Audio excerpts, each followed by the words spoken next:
Thank you all for joining us for our AMA today. So most of you who have been here since the inception know the drill, but for the new members, we take questions in advance prior to the AMAs, and then you all vote on which questions are most pressing, and then we answer them. So this time around, we received a lot of questions, and we're really excited to jump into it. So today we have Joseph, our Tokenomics lead, Hank, our technical lead, Peter, our marketing lead, and the Obviator, our senior full stack engineer, and Little Tarzan, our Solidity lead. So let's get to these questions. I just want to preface that we typically start with the highest voted question first, and then we work down that list. But today we're going to start with a very pressing question before we get into the other important ones. And this one's a really fun one to kind of kick off this AMA. So the question is, what is your favorite fictional alien, animated or otherwise? Yeah, so I can begin here. I'm a big fan of South Park, so I'd have to go with the Visitors. For those that don't know, they look like your run-of-the-mill generic alien. But what's interesting is they can be found hidden in many episodes, and there's actually some lore behind this. In the episode Cancelled, we learned that the Earth is a universal reality show. So the Visitors work for this TV company, and they're on Earth to repair satellite dishes hidden at people's you-know-what. Oh, thanks, Joseph. So for me, myself, as Pineapple, I'd have to go with Piccolo from Dragon Ball and Dragon Ball Z. All right. Well, hey, guys. So, I went to the grad school for film, and I watched way too many movies from the Criterion collection. And if anything, it just strengthened my taste for bad movies. So one of my favorite bad movies is Galaxy Quest. So for my favorite fictional alien, I'm going to have to go with Sir Alexander Dane, who is portrayed by Alan Rickman in Galaxy Quest. I guess this is my turn.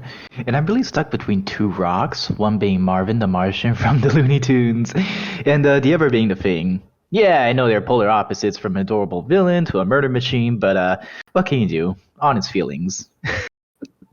So when I first saw this question, my first inclination was to say Alf. Because Alf is like the greatest alien ever. There's nothing special about him except he just eats cats, which What? I never understood. But no, I'd have to say Superman, because there's like nothing that guy can't do. He's the definition of overpowered. He's just the best. Superman all the way. I'd say mine is Goku from Dragon Ball Z.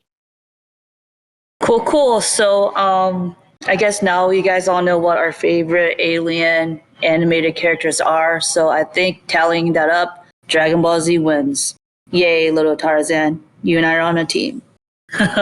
So, all right. So let's get started with these serious questions sorted by highest voted. The first question is, can you reveal anything about any partnerships that are in the works? So I can take this one.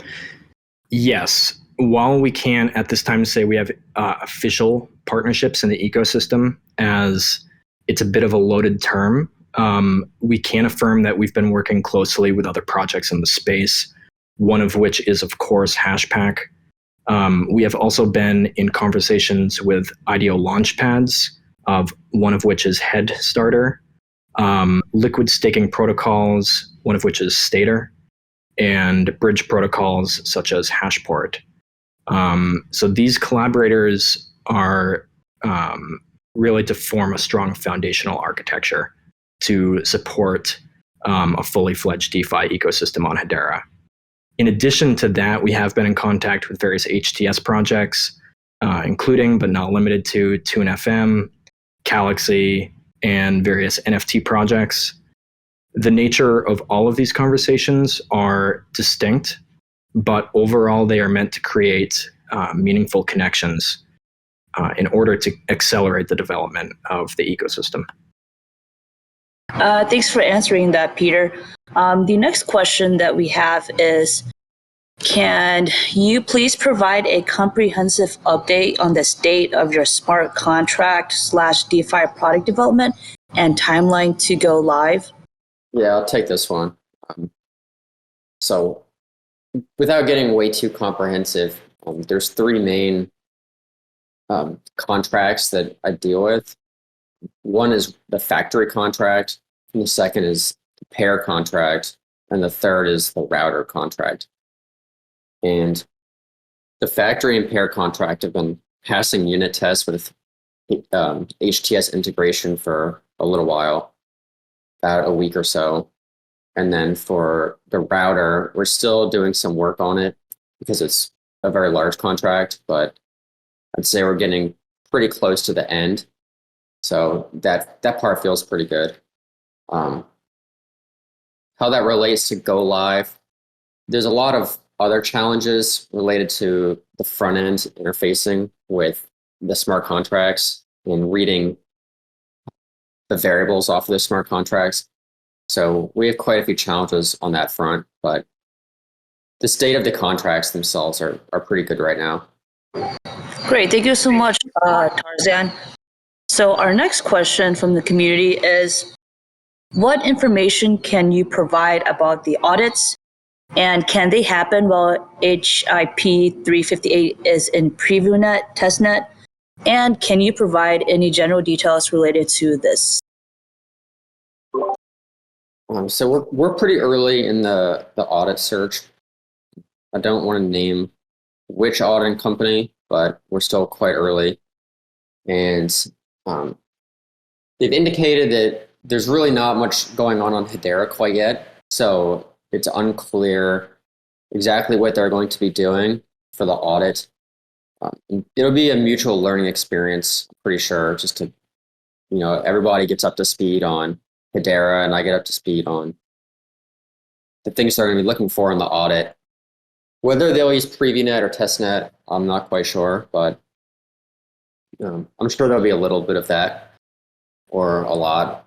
I really just don't know at this point what the audit is going to entail, but we have started that process. Great. Thanks again, Tarzan. Our next question from the community is, are you still on track for H2? The short answer is yes. The long answer is H2 was more of our conservative estimate, but with how quickly Hedera's been pushing new updates, a number of items have been expedited and it's kept the devs pretty busy. We're currently working on our swap UI, integrating it with smart contracts, and work's got into a product demo and over the next few weeks we'll probably tease out a few features. So guys, stay tuned and yeah. Thanks so much for answering that, Hank. So the next question we have from the community is, a lot of new Hedera DEX projects are popping up now. Do you still believe SaucerSwap will be first to market? Okay, I'll take this one. So yeah, the short answer is probably. The longer answer is a little bit more involved. What's more important than being first per se is being the first to do it right.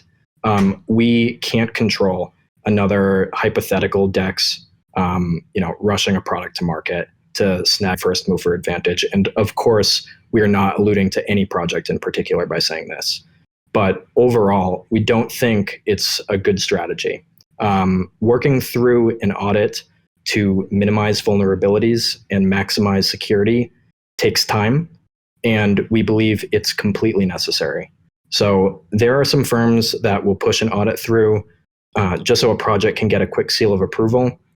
We have elected, on the contrary, to go through an exhaustive audit with a reputable firm, and we believe this is both time and money well spent. So overall, we are feeling confident about our position in the market and the rate of development, as well as our overall rollout strategy. Great. Thank you so much for answering that, Peter. The next question that we have from the community is, can you please provide an update on the user interface previews? Yeah, I can take this one. So the UI is progressing very rapidly, and we're just dying to give you guys previews. Our swapping and liquidity UIs are nearing completion, and the farming user interfaces are not too far behind those. So the smart contract features, we needed to put together a very nice preview. We're migrated to testnet yesterday, and we've been kind of reintegrating and retooling and testing the UI ever since that happened. And we're continuing to work with our designers to make sure the look and feel is just right, so that when we put together that preview, it will be more the vision that we want you guys to see and what you're expecting to see. There are a lot of challenges as we put together our UI. A lot of the work in this field is on the ETH network, and it has the built-in tools like Web3 and the Ethers library and stuff. And that assumes that smart contracts work in a very specific way. And on Hedera, they don't necessarily work in the exact same way. And so we're just working through some of the complications that we're learning as we continue the integration process. And we've also taken some time, a little extra time, to erase some of our technical debt. Most recently, one of the biggest projects we've been throwing some extra effort into is we started this project in JavaScript, and as it's grown over time, we've realized that there will be long-term gains to maintain the code base in TypeScript, both with productivity and robustness of software. And so we just keep iterating over these things with an eye towards providing the most responsive and functional DEX interface on the Hedera platform. And we'll continue to do so. But the progress is very good, and there's so much that we want to show you and hope to show you in the very near future. We just have a couple more things we want to iron out to make sure it's what you would expect. Thank you so much, the operator, for answering that question. So another question from the community is about the Faucet. So if you can't give a date of when you expect the Faucet leak to end, could you please state the total sauce leak as of the last sauce window before the AMA? Yeah, I guess I could go ahead and answer that, since I've been refilling the faucet and keeping a close eye on the situation. And let's see, since the launch of the NFT sales, we've allocated 16 million to a faucet. As of today, we have 6 million sitting in our minter, and for our faucet, 2.5 million is currently sitting in our faucet. So the remaining supply is 8.5 million sauce, or about half our allocation for the last 2 months. Little hard to project when it'll end, but ideally it'll run out before the swap launches. Now, we don't plan on leaving you guys in a lurch, so we'll come up with some new ideas to engage the community. If there's a period of time where the faucet is exhausted and the launch of the DEX is a while away. Is SaucerSwap ever going to become a DEX with limit orders, charts, etc.?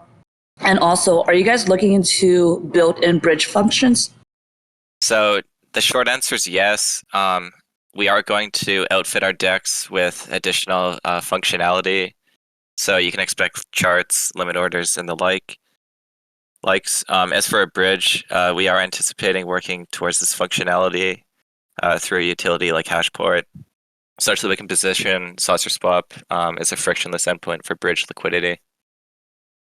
Great. Thank you so much, Joseph. So our next question is, if you were granted money from the HBAR Foundation or the THF, how would you use the funds, and how will SaucerSwap run far into the future?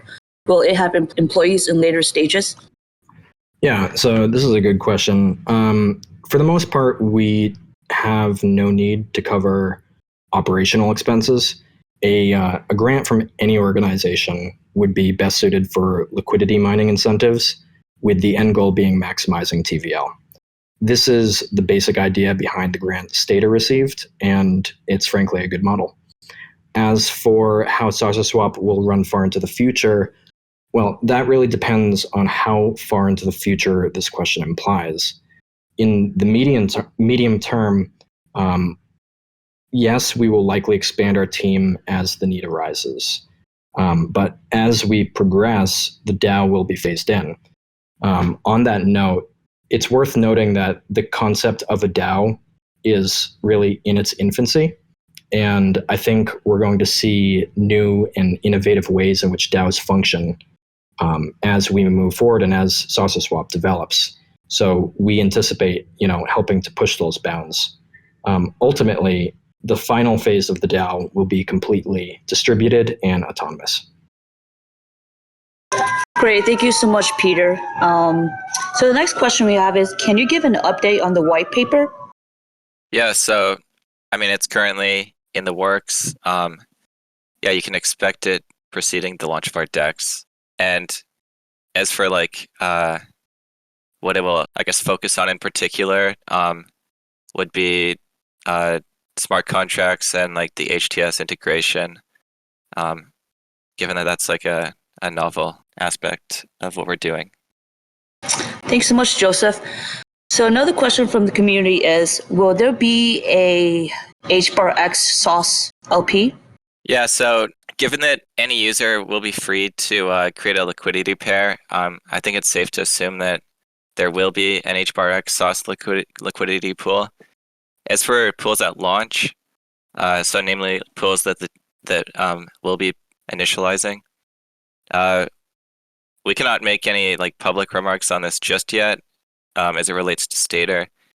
But it is absolutely something we are looking into. So, thanks again, Joseph. So for our next question about our NFTs posed by the community is, now that all these strong nuclears are sold, do you plan on burning the residual electromagnetic NFTs after an X time period, or will you leave them there unclaimed?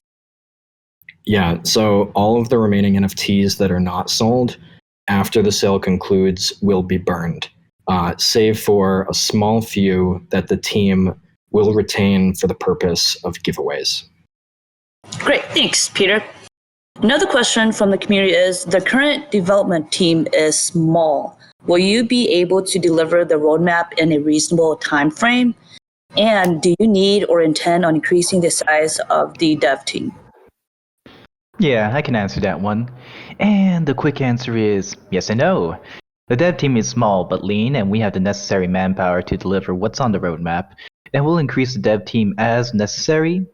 You really don't want too many cooks in the kitchen, and in this case, we got 2 devs working on the smart contract side, and we got 2 full stack guys working on the app dev side.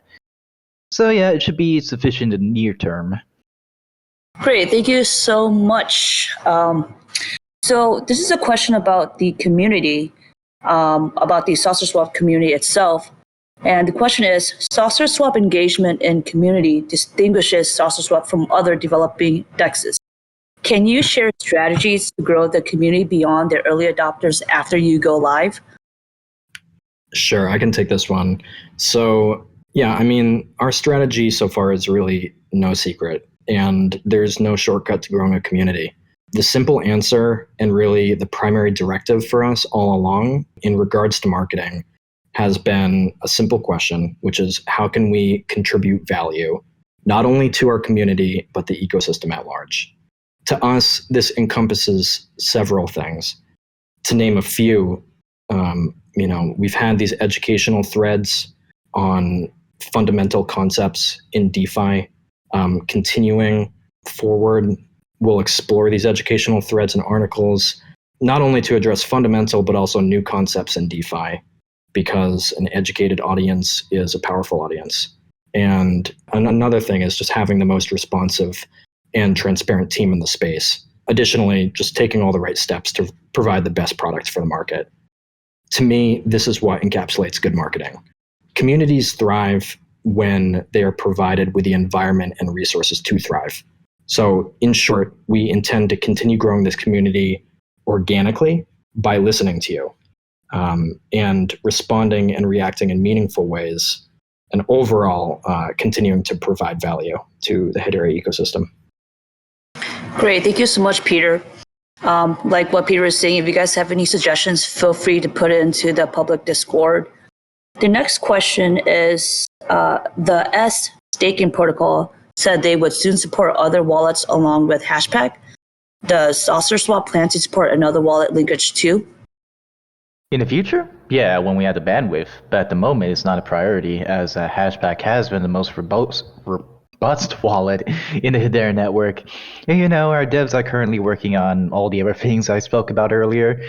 So integrating other wallet features, other wallet options right now would just really bog them down and delay our launch. So yeah, Great, thanks so much. So a question from one of our most engaging community members, HB. There has been concerns that there may not be enough sauce for the airdrops given the set amounts and multipliers. Can the team address reallocation contingencies? Yes. So as some of you will be aware, we updated our Git book to reflect some amendments we made to the initial supply breakdown.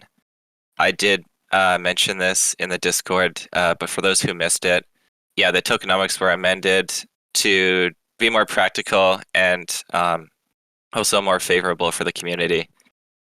And the amendment in question was a reallocation of sauce minted at Genesis from the DAO treasury to airdrops. Because in retrospect, it didn't really make much sense to assign such a large weight to the DAO. It will be inactive until all core features are implemented. And furthermore, it will grow in size over time, both due to emissions and also swap fees.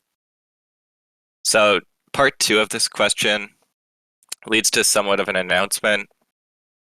Given that we are nearing the total amount of sauce allocated to airdrops, we are reflecting this allocation in the supply of NFTs available to purchase.